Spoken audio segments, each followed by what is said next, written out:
এদেশের মালিকানার একমাত্র দাবিদার এই দেশের সকল নাগরিক। এই সত্যটাকে যদি আমরা প্রতিষ্ঠিত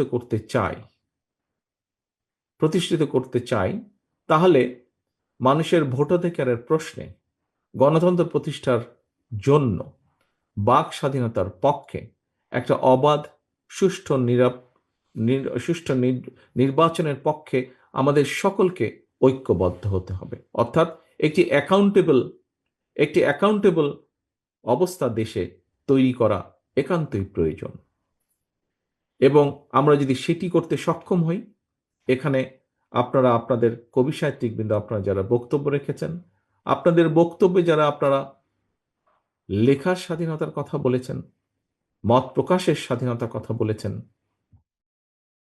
আপনার মত পার্থক্য তুলে ধরার কথা বলেছেন, সমালোচনার কথা বলেছেন, আমরা সেই অধিকারগুলোকে প্রতিষ্ঠিত করতে পারি যদি আমরা একটি অ্যাকাউন্টেবল রাষ্ট্র ব্যবস্থা গড়ে তুলতে সক্ষম হই। এবং সেটি একমাত্র করা সম্ভব মানুষের ভোটের অধিকার রক্ষার মাধ্যমে। সম্মানিত উপস্থিতিবৃন্দ, সম্মানিত সভাপতি, দেশের সার্বভৌমত্ব রক্ষায় সকল শহীদের রক্তের দায় পরিশোধের সময় এসেছে আজ।